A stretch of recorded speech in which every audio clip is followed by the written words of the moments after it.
télé. En attendant la compo, on regarde quelques secondes cette image parce qu'elle est belle, l'image de ce stade Vélodrome qui déploie ses différents tifos et ce maillot géant, et on découvre cette équipe concoctée par Bernard Casoni. Rémi, il y avait beaucoup d'absences, hein, on le sait, on aura l'occasion de les voir tout à l'heure avec Vincent Alix, les suspendus, les plus importants, Pires, Talma, Pérez, Keita Issa en sélection, Cyprien blessé depuis cette semaine, et Galas et Maurice toujours blessés. Difficile de faire une équipe, en tout cas ce qui est arrivé, Bernard Casoni, il y a quand même du changement derrière. Oui, il y a du changement, pas dans le système tactique a priori, puisqu'il y aura toujours 5 défenseurs, dont Franck Dumas à la baguette au poste de libéraux. On s'attend à retrouver Frédéric Brando dans le couloir droit, soit défenseur selon que son équipe défendra, ou plutôt au milieu de terrain. Ivan de la Peña sera chargé d'animer le jeu à la place de Robert Pires, suspendu. Et puis en attaque, le choix a été vite fait pour l'entraîneur marseillais, puisque Cyril Pouget sera associé à Ibrahima Bakayoko. Et puis pour Claude Puel, futur champion de France, parce qu'on ne va pas se le cacher, il l'a déjà été. Tiens, on va l'écouter avant de voir son équipe avec Vincent. Claude, on peut s'attendre à un gros début de match de l'Olympique de Marseille. Comment vous allez appréhender justement ces premières minutes?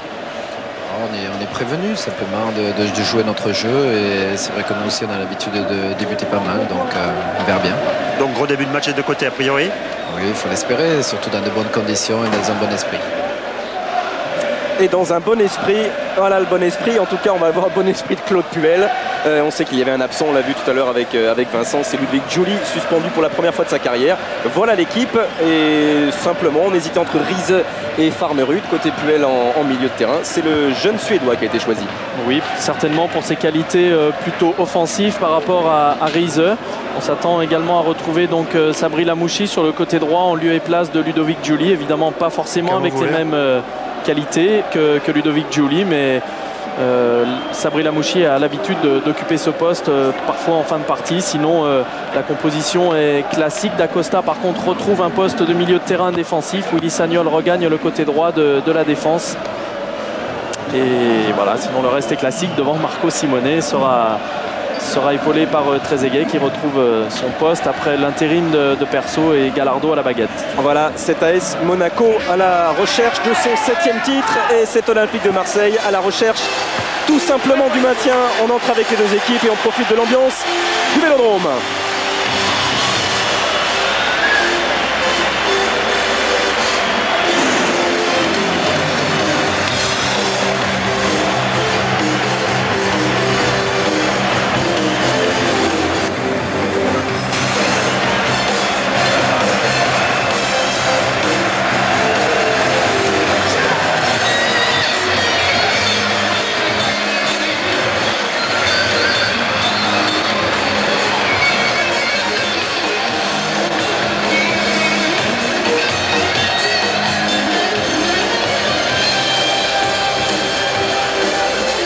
Voilà, cet Olympique de Marseille qui est à quelques points de son maintien en première division, mais qu'ils seront durs à prendre ces points, à commencer par ce soir, par ce match face à l'AS Monaco. Marseille et tout un peuple mobilisé autour de l'équipe et autour de la Provence d'ailleurs. Le quotidien régional, c'est un appel à la mobilisation générale, tous derrière l'OM. Les grands anciens ont tous témoigné dans le journal toute la semaine pour cet OM 99-2000. Et en face de lui, cet AS Monaco qui n'est qu'à 3 points, qui a une victoire, cette 20e victoire de la saison éventuelle avant un nouveau titre de champion de France. L'arbitre, c'est Monsieur Sars. Grégoire? Oui, Laurent. Ouais, je suis avec Lilian Martin. Lilian, déjà premièrement, pourquoi vous êtes vous échauffé ce soir sur la tribune nord? Ouais, c'était pour un peu resserrer le groupe parce qu'on en a bien besoin. C'est un match important pour nous, pour le maintien. Donc on a voulu rester entre nous pour justement bien préparer ce match. Pour le club, ce soir, c'est l'heure et demie de vérité pour toute une région aussi. Ah, c'est clair, c'est pour toute une région. Et puis on n'a pas envie de voir Marseille en seconde division. Donc le 5 match commence à partir de ce soir. Et j'espère qu'on va prendre 3 points parce qu'on en a bien besoin. Dans le jeu ce soir, on doit s'attendre à une opposition de style vu le classement des deux équipes. Oui, deux styles, et puis deux styles différents parce qu'on va évoluer à 5 derrière et je crois qu'ils évoluent à 4, donc ça va être deux styles différents. À nous de bien gérer ça. Merci Lila. Ah, c'est chaud en tout cas. Il y a des petits papiers, les papelitos comme on les appelle en Amérique du Sud, qui volent partout dans le ciel du Vélodrome. Et puis ces deux jeunes enfants qui vont donner le coup d'envoi fictif de cette rencontre. Ce sont deux jeunes gamins qui sont traités à l'hôpital de la Timone contre le cancer et qui pensent très fort à un autre de leurs copains qui s'appelle Roberto, et qui lui n'a pas pu sortir de son lit d'hôpital.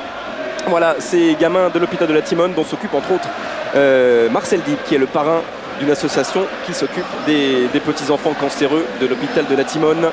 La concentration de Marco Simone et Ibrahima Bakayoko et Cyril Pouget autour du ballon pour donner le coup d'envoi de ce grand match de la 30e journée de ce Marseille-Monaco que tout le monde attend et qui pourrait voir Monaco champion de France ou voir éventuellement Marseille se relancer pour le maintien.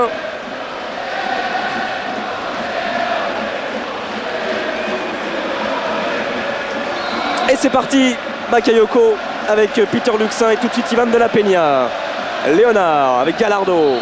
Et la première faute de Frédéric Brando.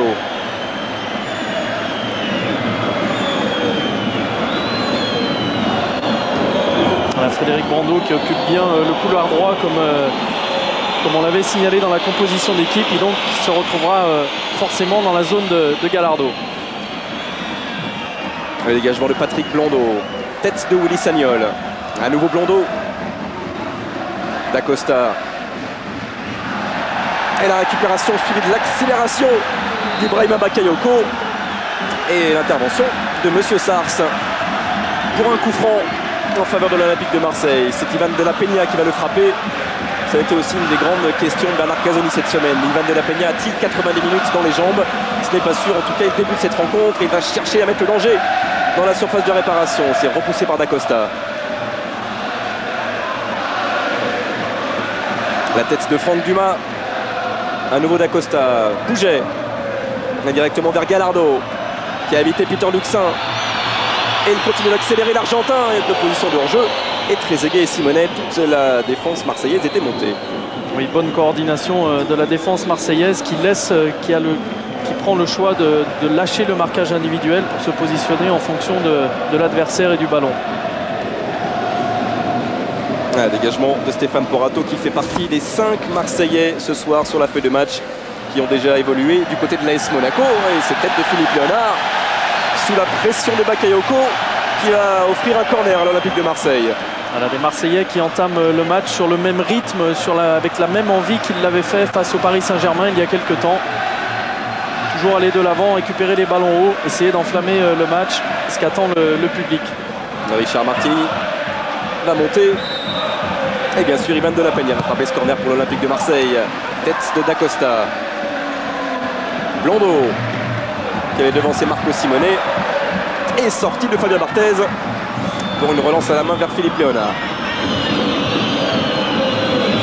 Et belle transversale jusqu'à Sabri Lamouchi. Petit peu court. Et confirmation, Rémi, qu'effectivement, Sabri Lamouchi va prendre la place et le rôle occupé habituellement par Ludovic Giuli. Lilian Martin au premier plan, Fischer derrière lui. Et là-bas, Reina, le jeune Loris Reina et Arthur Moses, qui est finalement la seule solution de rechange offensive pour Bernard Casoni. Dumas.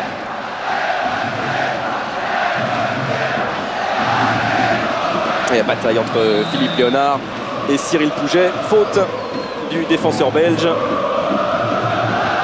Là aussi, il y a beaucoup de jeunesse sur le banc des remplaçants monégasques. On a reconnu John Arne Riese ou bien Dado Perchaud. Blondeau. Luxin.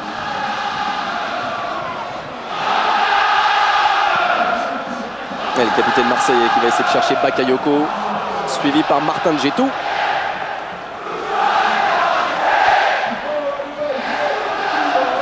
Ce sera un beau duel à suivre d'ailleurs, Grégoire, ce duel entre Martin Djetou et Ibrahima Bakayoko. En attendant, il a raison, Jean-Paul Jotte se régale des champs des 2 virages, le virage nord qui répond au virage sud. En ce début de rencontre, la mobilisation est générale derrière l'Olympique de Marseille. Dégagement de Frédéric Brando, tête de Léonard, D'Acosta à Bardonado. Allez, qui va mettre le premier sur le ballon au sol? C'est Marco Simone vers Marcelo Gallardo. Et ils s'y sont mis à 2 les Marseillais, Brando et Martini pour arrêter le prodige argentin. La touche est néanmoins pour Monaco.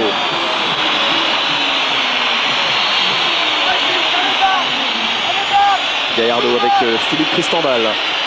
Ouais, côté marseillais, la priorité du jeu, c'est surtout, dès qu'on a perdu le ballon, de se replacer en zone et d'aller presser le porteur du ballon. Gallardo qui emmène ce ballon, va-t-il pouvoir le négocier avant sa sortie? Non.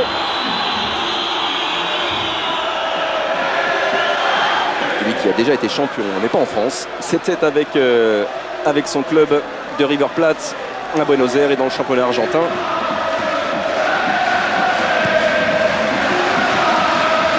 Mais forcément, ces ambiances comme celle qui règne ce soir au stade Vélodrome, il connaît par cœur Marcelo Gallardo. Dégagement de Fabien Barthez directement sur Martini. Et hors-jeu, retour de position de hors-jeu pour Cyril Pouget.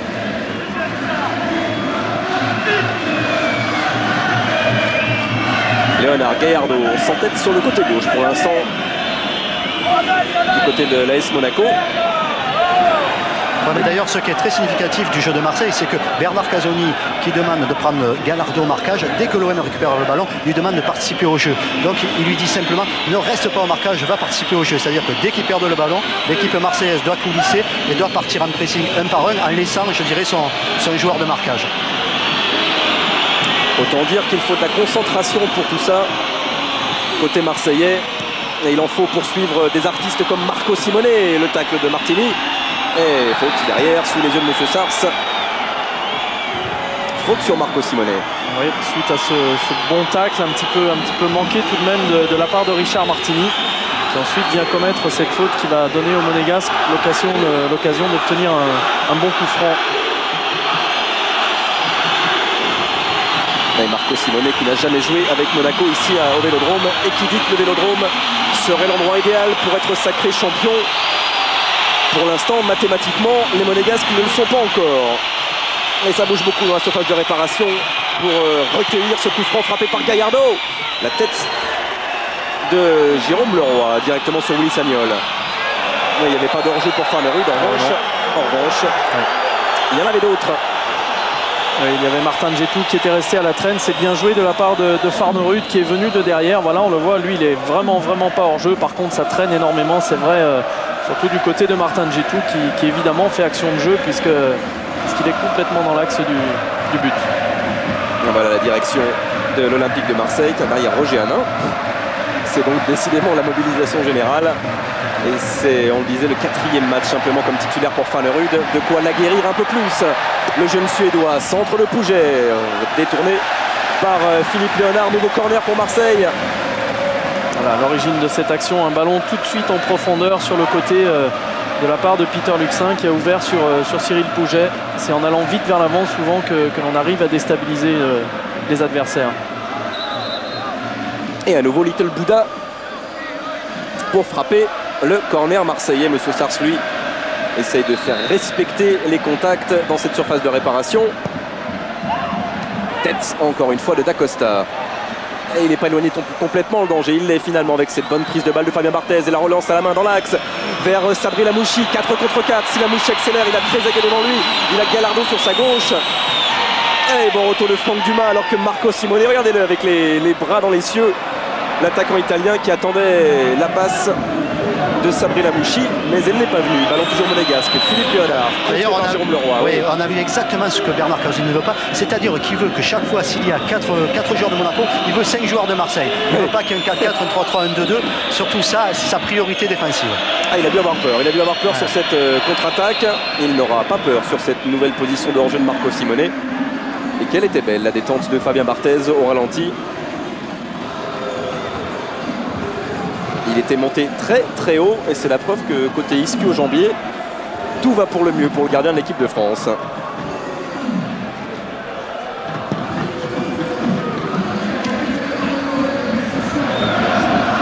Léonard, Barthez, bien sûr, champion de France 97, déjà avec Monaco. Simone, directement sur la poitrine de Franck Dumas. Et il va se battre Marco Simone. On continue le pressing côté monégasque. La touche finalement pour l'Olympique de Marseille, effectué par Frédéric Brando. Lui aussi, il a connu un petit peu le goût du Stade Louis II. Un seul match en 93-94 avant de filer du côté du Havre pour Frédéric Brando à l'époque. Le président, le manager général, le directeur sportif et forcément un peu d'angoisse sur tous ces visages-là. Luxin. Et perte de balle sans trop de conséquences. Jérôme Leroy ayant récupéré et continuant à bien se battre face à Dacosta. Et on écarte côté gauche jusqu'à Blondeau. De la Peña. Le contrôle et tout de suite ce ballon vers Jérôme Leroy, repris par Tristan Val, pas de faute monégasque. Et l'amorce de contre-attaque avec Tristan Val, pas pour longtemps. Bonne interception de Martini. Et l'OM qui pousse toujours. Oui, bon tac de Dacosta qui fait pour l'instant un énorme travail en milieu de terrain, l'international portugais. Alors que ça, ce sera un tout petit peu trop long pour Trezeguet.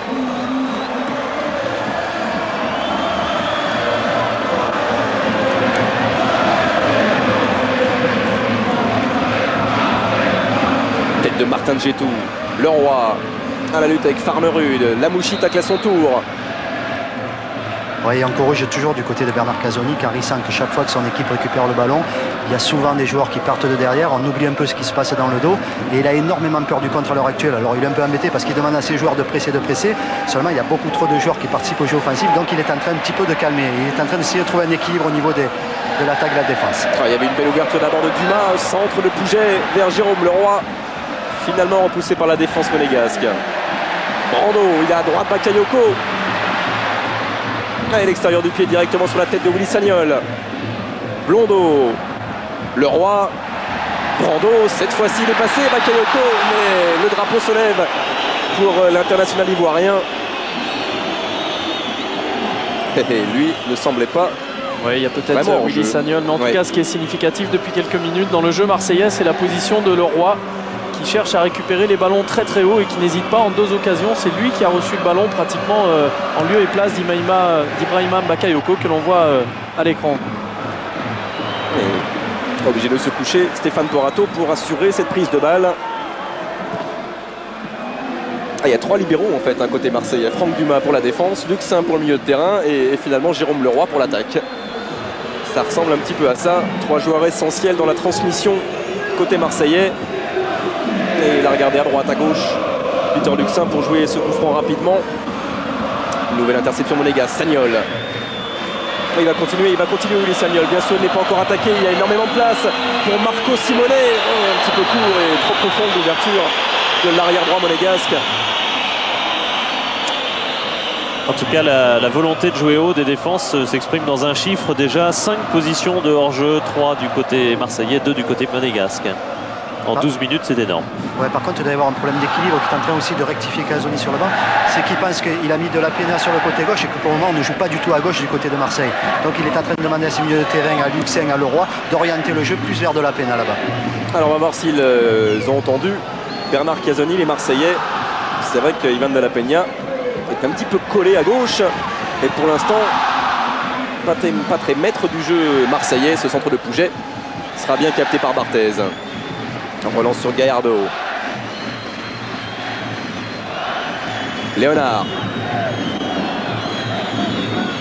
Simonet.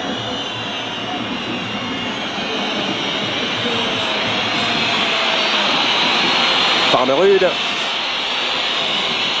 Djetou. Tristan Val.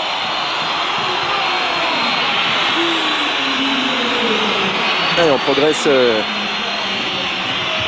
pas à pas côté monégasque. Farnerud, Gallardo. Les faute de Jacques Abardonado. Oui, mais surtout Grégoire, des monégasques qui passent relativement facilement derrière le premier rideau défensif marseillais, à savoir Pouget, Bakayoko. Ils trouvent des joueurs déjà dans le dos de ce premier rideau défensif et pourtant c'est là que Marseille doit se concentrer pour éviter justement que les monégasques déploient leur jeu. Rapidement joué ce coup franc sur la tête de Franck Dumas. On revoyait à l'instant l'intervention de Jacques Abardonado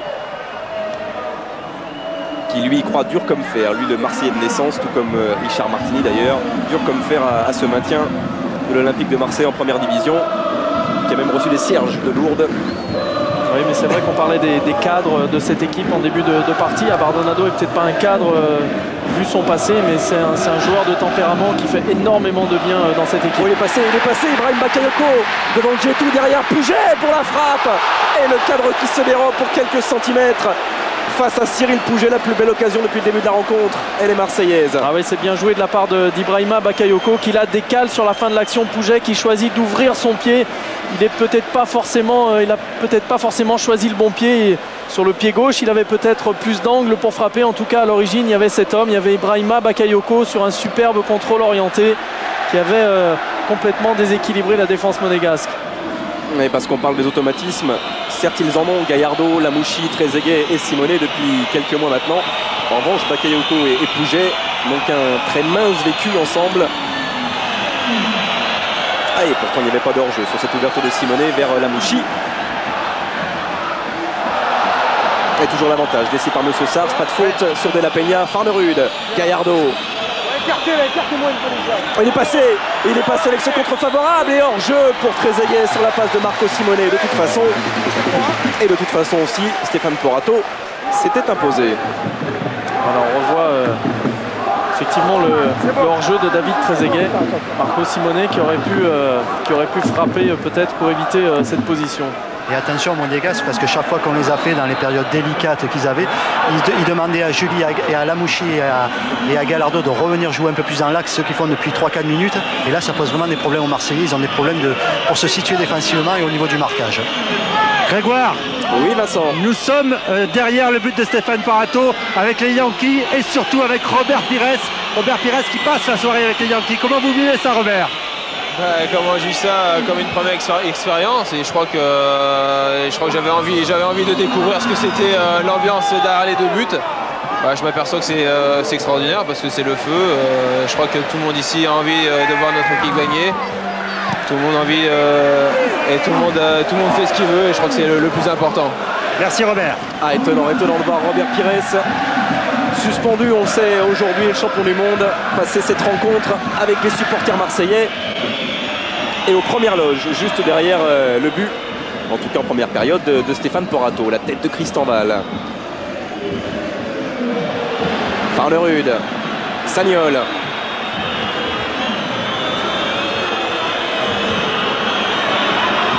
Sagnol obligatoire à son poste d'arrière droit ce soir parce que Contreras, qui aurait pu éventuellement prendre sa place, s'est blessé hier à l'entraînement. Pablo Contreras, alors que Rafael Marquez, le Mexicain, lui est parti avec sa sélection pour disputer les éliminatoires de la prochaine Coupe du Monde. Ah, il regarde le match, Robert Pires, il y a aussi des autographes à signer et il va le faire pendant 90 minutes. Il en a 38 000 à signer. Tête de Djetou, Sagnol, Gallardo, le contrôle de la poitrine, et tout de suite il essaye de mettre le ballon au sol, l'Argentin. Faute de Brando. Alors on voit le beau geste technique de l'Argentin avec la bonne protection de balle derrière. Léonard, pas de hors-jeu cette fois-ci pour Marco Simonet, et le ballon ne sortira pas. Simonet suivi par Martini. Oh, il y a eu double contact et ce sera finalement une sortie de but pour Porato.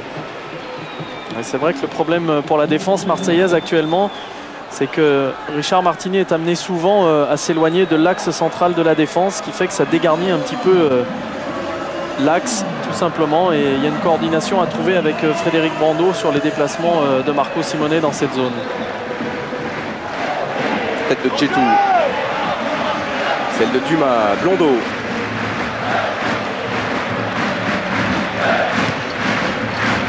Farnerud.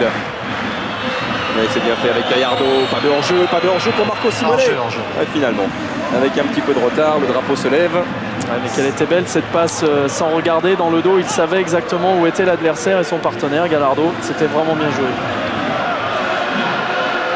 C'est le 8e hors-jeu de la partie et les Marseillais ont trouvé leur adversaire privilégié puisque sur 6 fautes commises, il y en a 4 sur Gallardo. Ah, on sait où se trouve le talent, où se trouve aussi souvent l'origine du jeu collectif monégasque. Lamouchi, là aussi c'est bien fait, là aussi c'est à quelques centimètres pour David Trezeguet. Et cette bataille d'influence difficile nerveusement entre l'attaque monégasque et la défense marseillaise, c'est sur un fil depuis le début de la rencontre, Rémi. Oui, c'est la concentration défensive des Marseillais qui est en jeu, puisque lorsque l'on s'aligne comme ça systématiquement, et on le voit à chaque fois, ça se joue à très peu de choses, donc il faut que les Marseillais restent extrêmement concentrés pour coordonner leur mouvement défensif. Ouais, pour revenir sur le problème, comme le disait tout à l'heure Rémi, c'est qu'il y a quand même un problème au milieu du terrain marseillais. Ils sont trop facilement éliminés. Et pour le moment, Bernard Casoni demande à ses défenseurs d'aller serrer derrière les milieux pour qu'il y ait le moins d'espace possible, pour qu'on ne puisse pas, je dirais, au départ, pouvoir trouver les attaquants. Donc c'est vrai que pour le moment, il y a un équilibre qu'ils essayent de trouver entre milieu et défense qui est dur à trouver.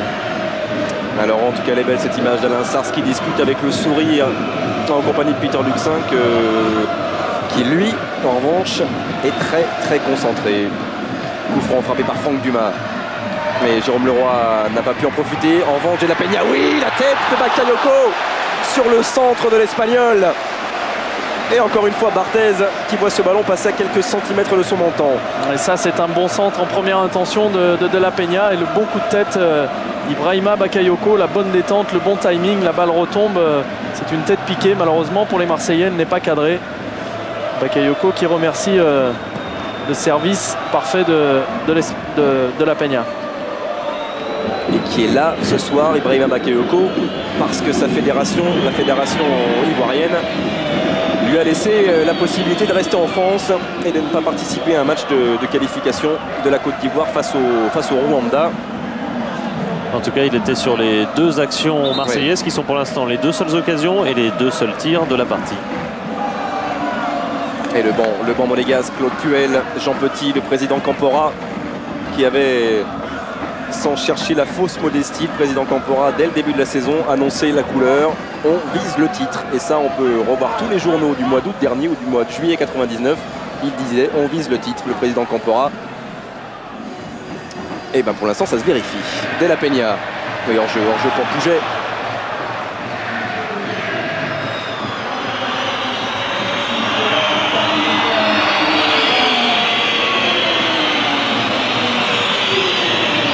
Tristan Ball.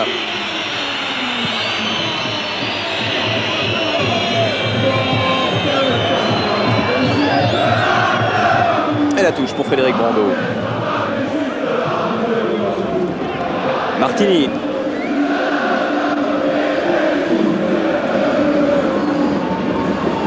Franck Dumas.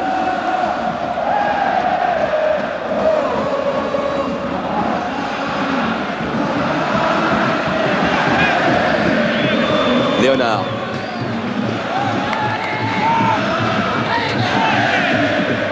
Ce qui est clair, Rémi, c'est qu'en tout cas, physiquement et humainement, ce début de rencontre est propre. Très propre. Oui. Et c'est vrai que le téléphone a bien fonctionné cette semaine entre les Monégasques et les Marseillais. Déjà pour mettre au point certaines déclarations dans la presse et pour les expliciter en tout cas, parce que certaines ont pu peut-être prêter à confusion. Et par exemple, Franck Dumas a eu ses anciens coéquipiers au téléphone. Tout cela pour garantir un bon esprit avant le début de cette rencontre. Ce qui est heureusement le cas pour l'instant. Bakayoko avec Frédéric Brando pour un beau centre marseillais. Il y a la balle à Jérôme Leroy et aussi la tête de Willy Sagnol. Ce sera une touche en faveur de l'Olympique de Marseille. Et voilà, encore une fois, Jérôme Leroy en position d'attaquant. Il n'hésite pas à porter soutien à ces 2 attaquants justement. Oh, il avait tenté de passer. Jérôme Leroy derrière la frappe de Peter Luxin, repoussé par un tandem d'Acosta Djetou et Léonard qui va disputer ce ballon, finalement récupéré par Brando. Et en revanche, ce centre de Frédéric Brando sera beaucoup trop puissant et profond pour tous ses coéquipiers.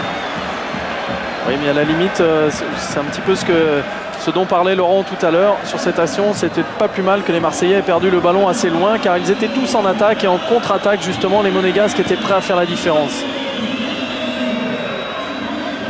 Martini, sortie de Martin Djetou et récupération Peter Luxin. Blondeau, encore une fois sur Martin Djetou. Farmerud. Il faut dire que les Marseillais, depuis le début, ont vraiment des bonnes intentions. Ils veulent aller très vite. Et c'est vrai qu'ils ont du mal aussi à se régler à ce niveau-là. Donc c'est vrai qu'il va falloir qu'à un certain moment, je dirais qu'ils canalisent un peu leur envie et leur pression pour poser un petit peu plus à des moments et être un peu plus lucide dans le dernier geste. C'est un peu ce que demande aussi Bernard Casoni. C'est vrai qu'il demande beaucoup de choses dans ce match. Mais c'est vrai qu'on voit qu'il y a de l'envie, de la foule, que les duels sont en train aussi de s'élever au niveau physique. Ouais. Et donc c'est vrai que bon, il faut un peu tout très vite, mais ils veulent bien faire. Ouais, cette fois-ci, le duel est sanctionné pour la première fois depuis le début de la rencontre par M. Sars. Et Richard Martini est averti pour cette faute sur Marcelo Gallardo. Oui, c'est peut-être plus la répétition des fautes sur l'Argentin qui a sanctionné Monsieur Sars, parce que c'est vrai que la faute en tout cas était évidente, mais pas méchante. Ouais, exactement. C'est clair, pas méchante. Coup franc, en tout cas pour Marcelo Gallardo. Tête de Martini justement. Et Blondeau qui va essayer de sprinter pour éviter la touche et relancer l'Olympique de Marseille. Et il est sorti ce ballon pour Patrick Blondeau, le capitaine olympien. Lui aussi était douteux avant le début de cette rencontre, souffrant toute la semaine d'une rhinopharyngite. Mais il peut néanmoins tenir sa place. Lamouchi qui laissait filer par Marco Simone. Interception, Franck Dumas. Léonard, Djetou. Et la Peña, oui, c'était bien fait dans l'intention vers Bakayoko. Et bonne lecture du jeu de Cristambal. Derrière aussi, elle est belle. La longue transversale de Philippe Cristambal. Brando face à Gallardo, le centre et la prise de balle de Stéphane Porato. Alors encore une fois, sur ce côté droit de la défense marseillaise, c'est entre Frédéric Brando et Richard Martini, qui se parlent d'ailleurs sur ce coup-là, que s'est engouffré Gallardo. Luxin, pas de hors-jeu pour Ibrahim Bakayoko. Mais lui aussi avait lu la trajectoire de l'ouverture. Et il a rapidement interrompu sa course, sachant que Barthez serait de toute façon le plus rapide sur ce ballon. Cristambal. Encore un bon tacle de Peter Luxin. Et là, tout se joue au milieu de terrain. Les 20 joueurs de champ sont regroupés sur 30 ou 40 mètres, pas plus.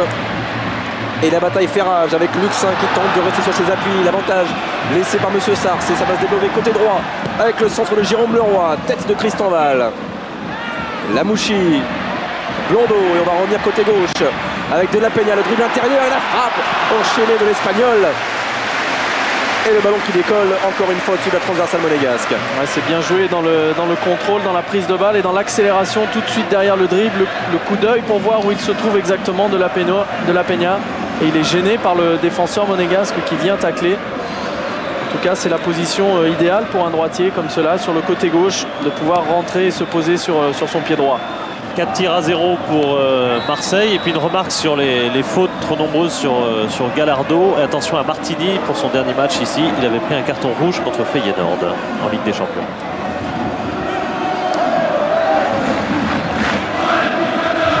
Coup franc frappé par Franck Dumas, De La Peña, Luxin.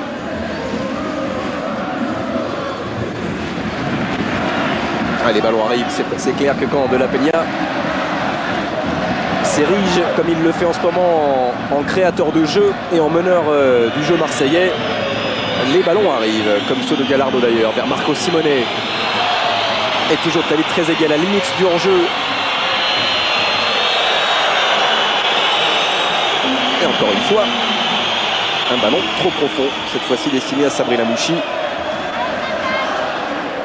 qui lui répétait dans l'avant-match, alors que quelques supporters monégasques, bien sûr, ont fait le déplacement. Ils sont une bonne centaine, les monégasques, qui déclaraient, lui Sabri Lamouchi, on a besoin de l'OM, surtout dans un championnat aussi faible, dit-il. Il ne se rend pas service à lui-même, en tout cas en disant ça, parce que tout le monde sait que de toute façon, quoi qu'il arrive, Monaco sera un très beau champion de France. Gallardo. Et la talonnade est belle vers Philippe Léonard qui a le temps d'enrouler son centre du pied gauche. C'est repoussé par Martini. Et finalement dégagé par Bordeaux. Cristambal. Acosta. Récupération Jérôme Leroy. Luxin qui choisit son pied gauche précisément. Gardez la Peña, le contrôle qui le met dans la course. Et derrière, il a effacé Djetou, pas de hors-jeu pour Bakayoko. Oh, la grosse occasion pour l'Olympique de Marseille et la parade de Fabien Barthez. Et voilà, cette fois-ci, c'est l'inverse. C'est Bakayoko qui est décalé superbement par De La Peña. Ibrahima Bakayoko qui emmène bien son ballon et qui choisit de frapper en force. Et on va voir Fabien Barthez qui est là. Le ballon a manqué, a failli lui passer entre les jambes. Un très très bel arrêt de Barthez que l'on revoit sous un autre angle. Voilà, c'est limite, le ballon est un petit peu trop haut pour passer entre les jambes du gardien monégasque. Mais encore une grosse action pour les Marseillais.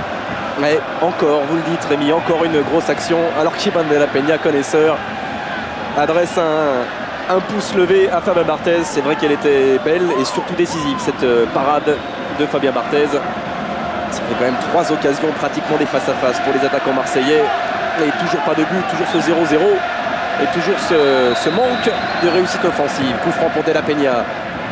Pouget. Il faut se retourner, attendre éventuellement le soutien derrière. Parce que passer de Gétou, oh, il est parvenu. Oh, le moment d'inattention et la baisse de concentration monégasque qui permettent à Cyril Pouget du pied gauche d'ouvrir le score dans cette rencontre. Marseille mène à 0.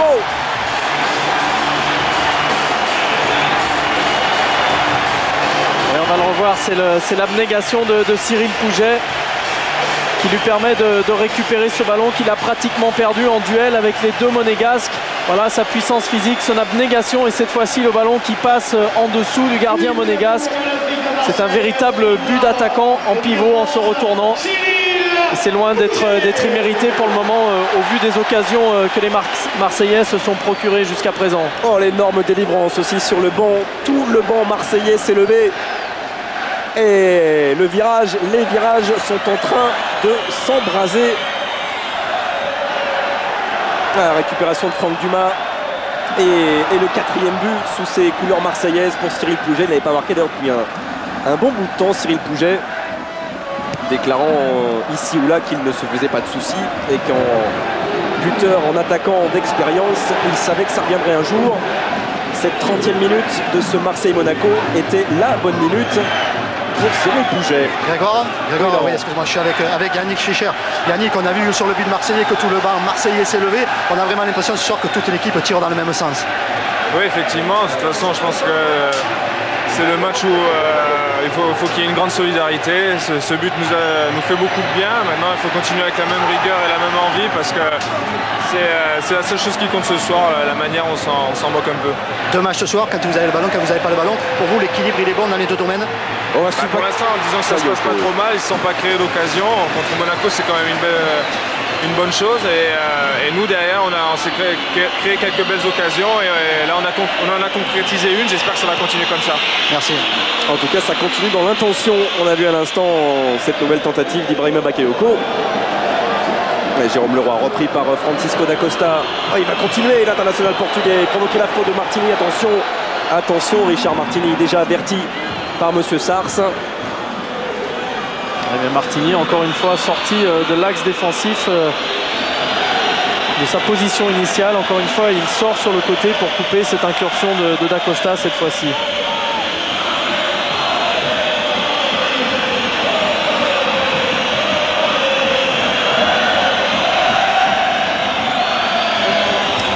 Monégasque à la limite de la surface de réparation marseillaise.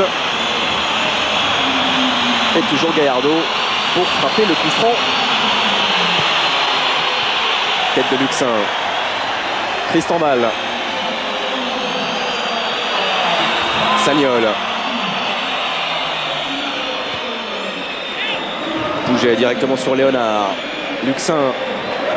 Et Bakayoko qui va encore une fois accélérer. Bonne intervention de Tristan Ball. Beau tacle glissé de l'international espoir. Alors on revoit le but marseillais avec ce gros travail physique de Pouget, voilà, qui écarte les défenseurs et qui vient tromper dans un angle assez difficile. Oh, pas content évidemment Fabien Barthez.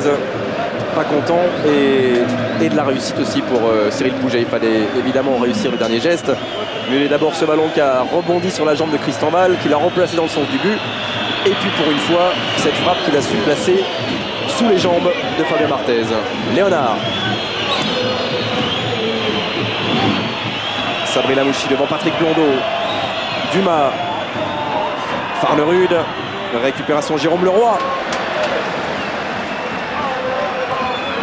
Gétou.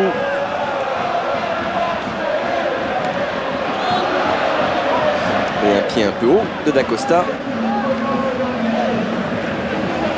Qui va donner un coup franc rapidement joué par Luxin et par l'Olympique de Marseille. Brando. Il a un petit peu attendu Alain Sars.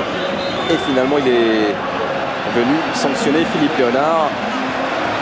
De manière tout à fait légitime lorsque l'on voit les 2 pieds décollés sur ce beau ralenti. de pied décollé de Philippe Léonard, sanctionné par ce coup franc. On voit le nombre de fautes, 8 du côté marseillais, 9 du côté de Monaco. C'est engagé, mais pour le moment, ça reste, le jeu n'est pas haché. Martini averti côté marseillais et Léonard à l'instant côté monégasque. Luxin pour le coup franc marseillais. Tête de Christian Val.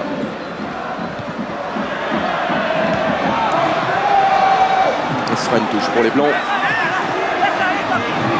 Du côté marseillais, on a un petit peu, on ne pas qu'on ait rectifié défensivement, mais là c'est quand même Martini qui s'occupe de Simoni à 100% et à Bardonado de Trezeguet avec Dumas qui décroche bien derrière. Donc je pense qu'on risque de rester dans cette composition jusqu'à la fin, mettons au moins jusqu'à la mi-temps. C'est clair, en tout cas Laurent, Trezeguet car Bardonado ne lâche pas. Alors qu'on revoit la tentative de Pouget vers Frédéric Brando. À nouveau une touche pour l'Olympique de Marseille. 10 minutes encore dans cette première période et toujours 1-0 grâce à cet homme, grâce à Cyril Pouget, auteur du but à la 30e minute. Luxin, De La Peña. Ouais, c'était trop ce pressing pour De La Peña, combiné de Sagnol et de Lamouchi. La contre-attaque emmenée par Sabri Lamouchi qui va se retrouver face à Bardonado et qui réussit finalement à centrer. Mais directement sur la poitrine de Franck Dumas, ça n'ira pas très loin. Récupération de Farnerud, d'Acosta. Simon est devancé par Martini. Et faute de Cyril Pouget.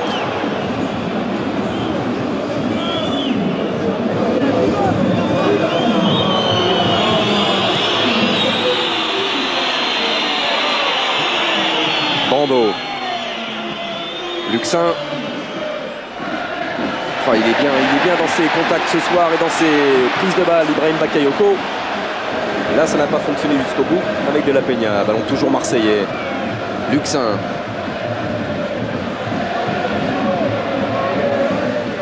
On va aller un petit peu d'air pour le jeu côté gauche avec Patrick Blondeau.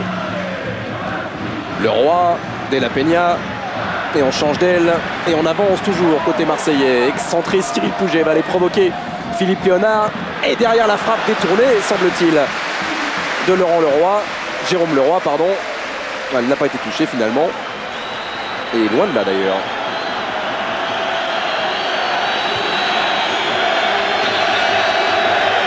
Alors on va s'expliquer avec Ivan De La Peña au départ.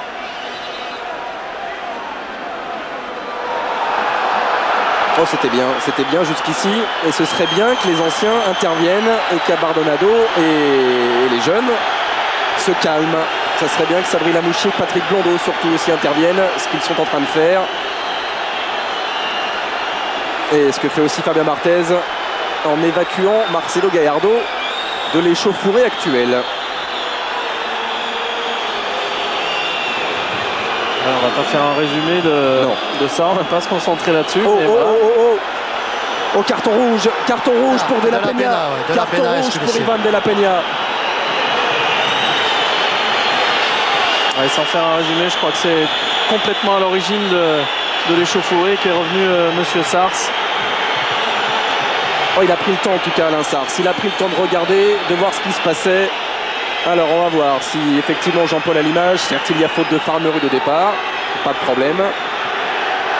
Et derrière sans doute, et c'est ce que nous dit Jean-Paul, derrière De La Peña est allé lui-même se faire justice sur Farnerud. Ah, il semble tellement concentré et calme dans sa décision, Monsieur Sars, qu'on ne peut que lui donner raison sur ce coup-là. Et qu'on peut aussi oublier ces images-là parce qu'elles étaient la conséquence. Ouais, c'est vraiment dommage pour l'Olympique de Marseille. Oui. À ce moment du jeu où cet homme-là, justement, Ivan De La Peña, était en train de revenir complètement dans le jeu. On l'avait souligné en début de partie, il était exilé un petit peu sur le côté gauche. Et puis chaque fois qu'il est revenu dans l'axe, il était dangereux. Et là, sur cette action, justement, il donnait encore un bon ballon à ses partenaires de par sa position axiale. Et son absence dans le jeu maintenant pour les Marseillais va être terriblement difficile à gérer. Oui, il était l'un des joueurs les plus influents qui touchait le plus de ballons et notamment dans la très bonne période qu'a connue Marseille depuis un quart d'heure. Et puis vous avez vu cette statistique, 9 cartons rouges pour Marseille cette saison, un seul pour Monaco. Ça aussi, ça pèse au long d'une saison. Et d'ailleurs, Marseille qui avait terminé à 10 lors du match aller, si mes souvenirs sont bons déjà. Exact. Brando exclu à un quart d'heure de la fin et Marseille avait tenu. Oui, absolument. Avait tenu son match nul. Avait tenu sur un partout. Voilà, Christophe Galtier et Bernard Casoni qui vont accompagner Ivan de la Peña. Et évidemment, on ne vous cache rien si nous avons l'image du contact entre De la Peña et Farnerud. Nous vous la proposerons tout de suite. Ça, c'est une évidence. Pour l'instant, on ne l'a pas. On a simplement vu la faute au départ de Farnerud. Alors, ce n'est pas terminé du côté des cartons. Cette fois-ci, c'est Gallardo qui est sanctionné d'un carton jaune. Pas pour une faute, mais parce qu'il a trop parlé, ça c'est sûr. Ouais, ben là, c'est plus des commentaires de match qu'on fait. Hein,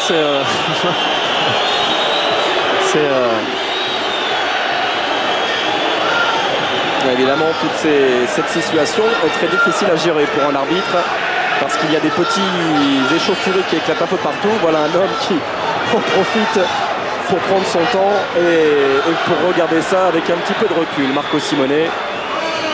Attendre que tout cela soit terminé pour à nouveau se concentrer sur la rencontre. Alors, Gallardo, carton jaune. De la Peña, carton rouge. Et voilà ce Marseille-Monaco qui pourtant s'était idéalement passé et déroulé depuis 38 minutes et qui tout d'un coup explose.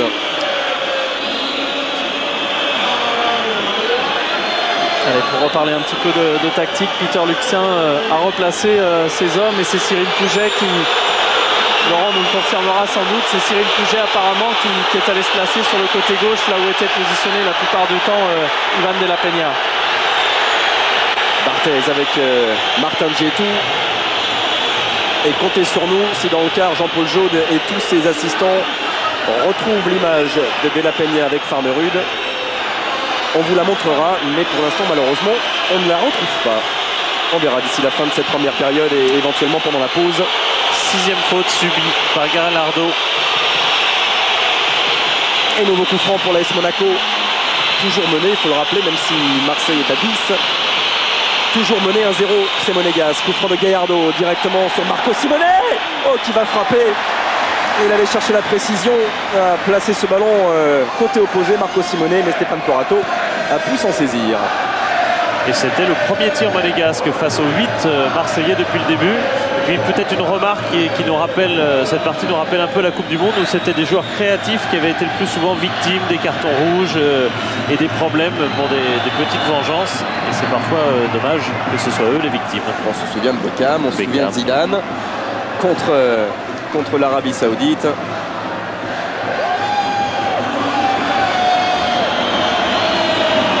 Et en jeu pour Gallardo.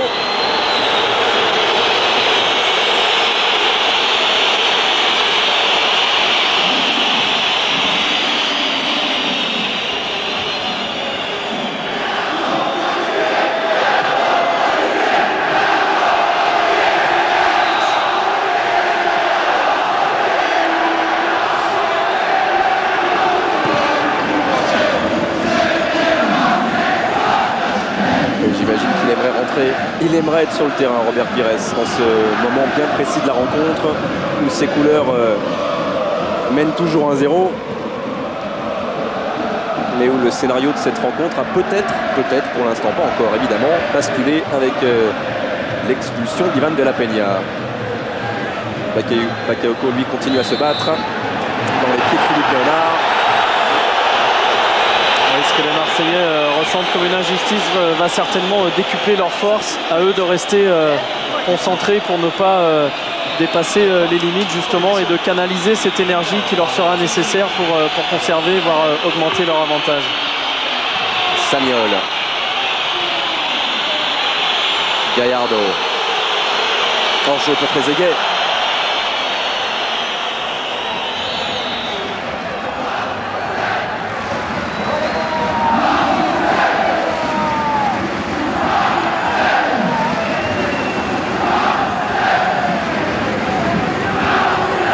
Je suis avec David Di Tommaso à côté de moi.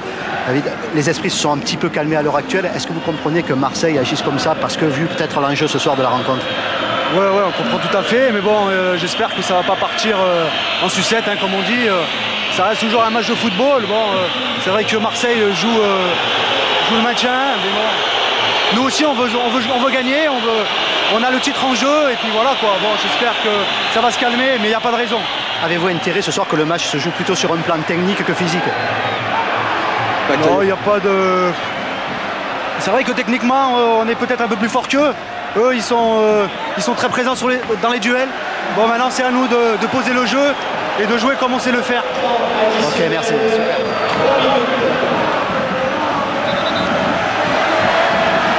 Allez, monsieur Sars. En rouge.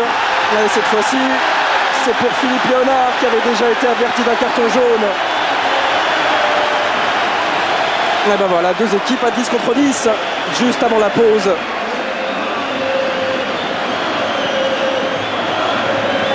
Alors au départ, pas de faute, évidemment, de Léonard.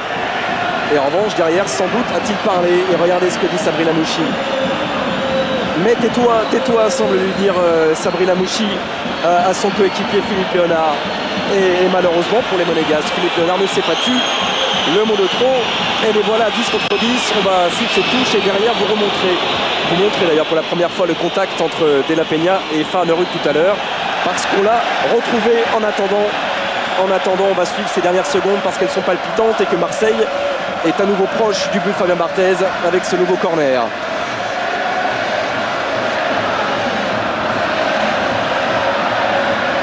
Et cette fois-ci, Van De La Peña n'est plus là pour le frapper, c'est Jérôme Leroy qui le frappe sur ce côté droit, au premier poteau. Martini s'est repoussé par Martin Djetou, deuxième corner consécutif pour les Olympiens.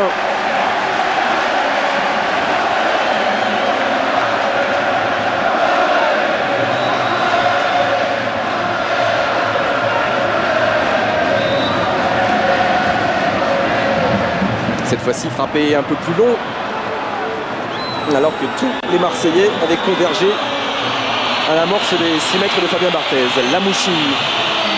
Et devant encore, il y a du mouvement. Marco Simone. D'Acosta vers Gallardo. Et ce sera trop profond pour le petit Argentin. Mais sur cette attaque, les Marseillais avaient justement attaqué intelligemment puisque deux d'entre eux étaient restés positionnés pour justement contrer cette attaque monégasque. Ce qui a parfaitement fonctionné. Tristan Ball.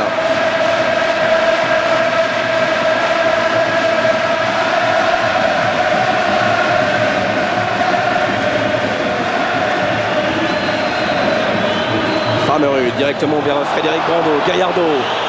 Il a repiqué au centre. Et pas de faute sur l'Argentin. Dégagement de la défense marseillaise. Il y a tellement eu de choses depuis 5 minutes. Rémi, je ne sais même pas si vous avez parlé de la réorganisation tactique des Monégasques avec la sortie de Philippe Léonard. Non, on n'en a pas. Si vous ne l'avez pas évoqué, en tout cas si vous l'avez fait, je ne l'ai pas entendu. Ce qui est clair, c'est qu'apparemment D'Acosta occupe depuis quelques minutes. Oui, c'est ça, je le côté gauche. Je ne l'avais pas fait, vous venez de le faire. Merci Grégoire. Ouais, en fait, il joue surtout à 3 derrière. Ouais. Au marquage, un libéro avec D'Acosta qui est aussi venu décaler côté gauche et qui jouera autant comme un milieu que comme un défenseur.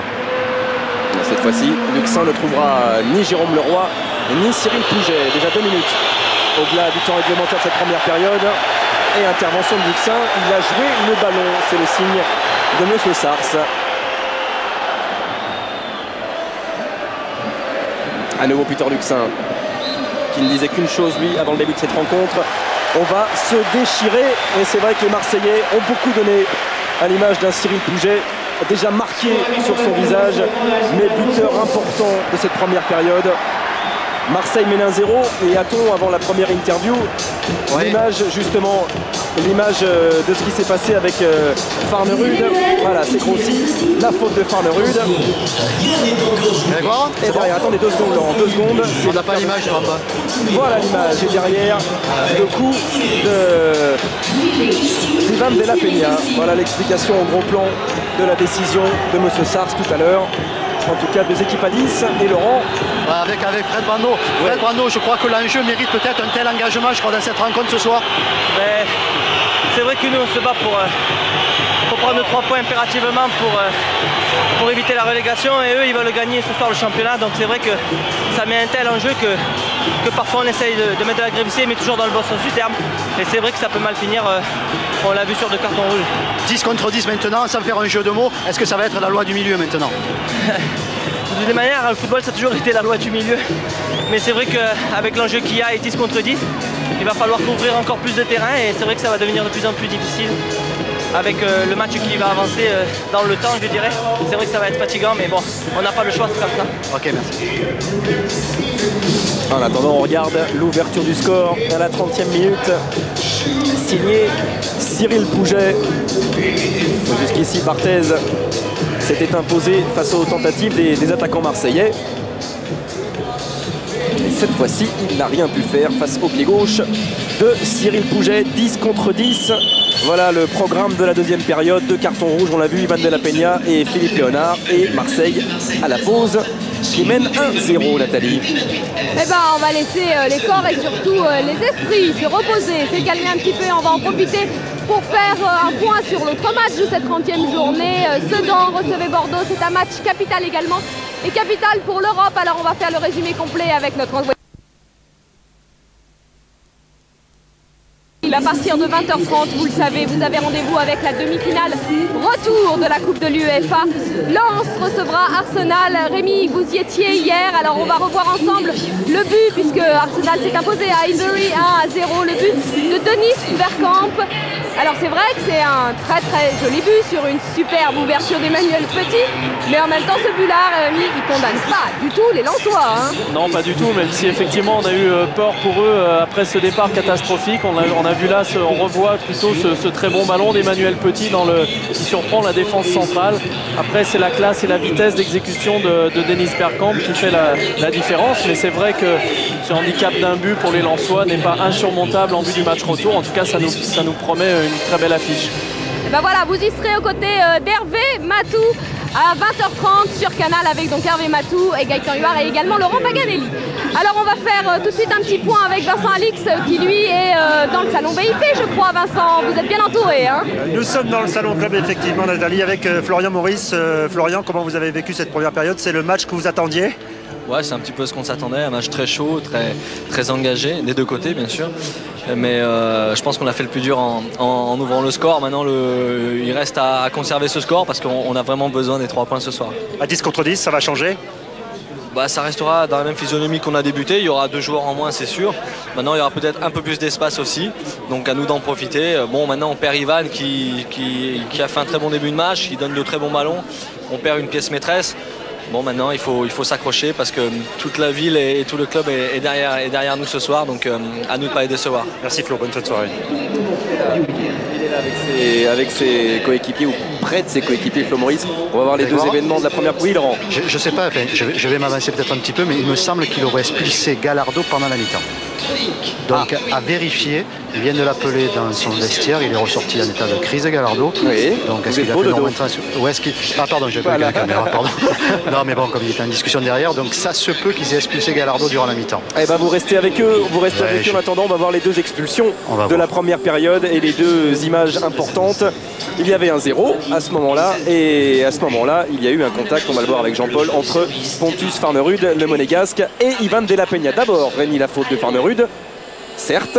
Oui, c'est un tac un petit peu à retardement. Là, c'est pas méchant pour le moment. On continue de suivre le ballon. Les juste devant Monsieur Sars. Juste devant Monsieur Sars en plus. Et derrière, la claque d'Ivan de la Peña. Alors certes, c'est pas si méchant. Si c'est méchant, c'est pas violent, très violent.